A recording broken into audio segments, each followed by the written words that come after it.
Olá, sou a professora Joelma da disciplina de inglês e nós hoje vamos fazer uma revisão, da aula passada sobre o simple past dos verbos regulares e os verbos irregulares e a forma afirmativa, né?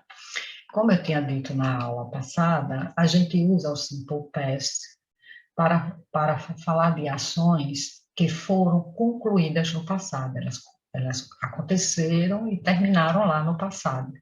Que geralmente esse tempo ele vem com expressões de tempo, expressões temporais, como yesterday, the day before, yesterday, last night, last year, last month, last week, e em qualquer ano anterior ao nosso, contanto que seja o in, ago também, né?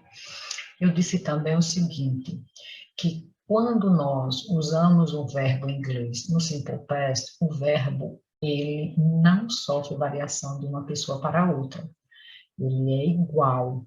Se o verbo for regular e você colocar ed nele para o pronome I, você vai fazer a mesma coisa para o pronome you, para o he, o she, o it, o it, you e o they. Ele não muda. Agora, para a gente colocar um verbo no simple past, é preciso que primeiro a gente veja se o verbo ele é regular ou se o verbo é irregular. E a gente descobre isso olhando a lista dos verbos irregulares. Todo livro, né? Geralmente eles vêm com uma lista de verbos irregulares. Se não vem, a gente procura em sites na internet que a gente encontra, né? Então, os verbos regulares são os verbos que têm o passado terminado em ed, od ou iad, a depender da terminação do verbo. A regra é a gente colocar o ed, mas se o verbo terminar em e, a gente só coloca o d. Se o verbo terminar em consoante mais y, a gente tira o y e coloca o iad. Se o verbo terminar em uma sequência de consoante, vogal e consoante, a gente repete a consoante final e acrescenta o ed. Já os verbos irregulares, eles são os verbos que não têm o passado terminado em ed. Ele tem passado próprio, que está na lista. Está lá na segunda coluna da lista, que toda a lista ela vem com 4 colunas. A primeira coluna é o nome do verbo, é o infinitivo, que geralmente a gente usa para o tempo presente. A segunda coluna é o simple past, ou past simple, que é o passado que a gente está estudando. A terceira coluna é o past participle, que é o particípio que vocês vão estudar futuramente. E a quarta coluna é a tradução do verbo. Então, quando eu quero colocar um verbo irregular no passado, eu pego este verbo na segunda coluna. Então, por exemplo, se eu quero colocar cut no passado, eu pego cut. Se eu quiser colocar o verbo have no passado, eu vou lá na segunda coluna e pego had. Se eu quero colocar break, eu pego lá na segunda coluna que é broke.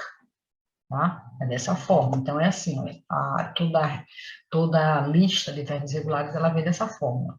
O infinitive ou base form, que é a forma básica, o infinitivo, que a gente usa isso aí para o presente. A segunda coluna, que é o past simple, algumas listas vêm com past simple, outras vêm com simple past, é a mesma coisa, é o passado simples. O past participle, que é o particípio, que é isso que vocês vão estudar no futuro, e translation, que é a tradução. Então, se eu quero colocar began no passado, eu boto began. Se eu quiser colocar o have, eu coloco o had. Se eu quero colocar o cut, eu boto o cut. Se eu quiser colocar o teach, eu coloco o taught. O write, coloca o wrote. Então, sempre pegamos na segunda coluna da lista. E eu tinha dito a vocês também que a gente forma, para a gente construir uma frase na forma afirmativa, primeiro a gente coloca o sujeito, depois a gente coloca o verbo principal no passado. Aí, se o verbo for regular, eu acrescento o ed, o de ou o iad. E se o verbo for irregular, eu pego ele já prontinho lá na segunda coluna da lista. Ok? Então, agora, vamos fazer uma pequena atividade para a gente ver como é que fica. Primeiro, completa as sentenças com os verbos no past simple. Aí tem assim, letra A, the children in the garden. Ele quer que eu use o verbo to play. Lembrem que esse to nós não usamos. Ele só é usado para dar o nome ao verbo, que é o infinitivo. Mas quando a gente vai usar na frase, a gente tira. Então, o verbo play, ele não está na lista dos verbos irregulares. Então, significa que ele é um verbo regular. Eu colocar esse verbo no passado, o que, que eu tenho que fazer? Eu tenho que acrescentar nele o quê? O ED. Nesse caso, eu não tiro o Y. E por que eu não vou tirar o Y? Porque antes do Y aí tem uma vogal. E só tiro se tiver consoante. Então, o verbo vai ficar played. Né? As crianças brincaram no jardim. Letra B. Yesterday, I pizza to eat. Então, eu vou lá na lista. O verbo to eat está na lista? Está. Então, o passado dele, eu vou pegar na segunda coluna. Então, vai ficar ate. Né? Ontem eu comi pizza. Say, ate the whole night. To rain. To rain é o verbo chover. Se eu for olhar na lista, to rain não está na lista dos verbos regulares. Então, significa que ele é um verbo regular. Para eu colocar no passado, eu vou acrescentar o ED. Então, choveu a noite toda. D. Luísa, all explanation. To understand. To understand. Eu vou lá na lista e vejo que ele está. Então, o passado eu vou pegar na segunda coluna, vai ficar understood. Luísa compreendeu, entendeu toda a explicação. My grandfather just worked in the age of 80. O verbo stop, eu vou olhar lá na lista, ele não está na lista, então significa que é um verbo regular.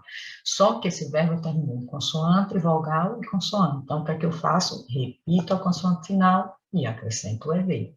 Né? Então, meu avô só parou de trabalhar com a idade de 80 anos. I can't believe that you your book at home. To forget. To forget, ele está na lista dos verbos regulares. Então, o passado dele eu pego na segunda coluna, vai ficar forgot. Né? Eu não acredito que você esqueceu o seu livro na escola. Desculpa, em casa. Mary, very hard to study. Se eu olhar na lista, o verbo to study não está na lista. Então, significa que ele é um verbo regular. O passado, o que é que eu faço? Como ele terminou em Y e antes tem uma consoante, eu tiro o Y e acrescento IED, studied. Maria estudou bastante. Letra H.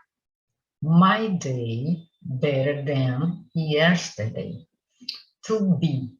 Olha, o verbo to be, a gente tem que ter cuidado, ele é um verbo irregular.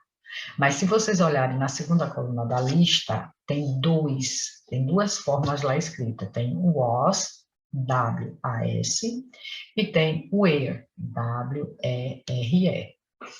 Então, quem vai decidir qual dos dois vai usar é o sujeito. Quem é o sujeito? My day. Esse sujeito está no singular ou no plural? Ele está no singular. Como ele está no singular, eu vou usar was. Tá? Eu vou usar o was. Aí, assim, meu dia foi melhor do que ontem. Na letra I tem my parents here yesterday, também para usar o verbo to be. Então, como my parents está no plural, eu uso o eu. Então, was para singular, were para plural. É o único verbo que varia no passado, só é o verbo to be. O restante, vejam que a gente não precisou estar olhando o sujeito. Veja aqui, por exemplo, na letra C, it, eu coloquei a D, que o it é terceira pessoa do singular, está no singular, como my day. Mas como ali é um verbo, não é verbo to be, é um verbo regular no passado, a gente só acrescenta o ed. E o irregular da mesma forma. O único verbo que muda, varia, só é o verbo to be no passado. O restante não, tá? Bem, gente, terminamos nossa aula, nossa revisão aqui, né? Se ficou alguma dúvida, façam suas anotações, depois tirem com seus professores. ou via WhatsApp ou na sala de aula, tá? Um forte abraço e até a próxima aula, se Deus permitir.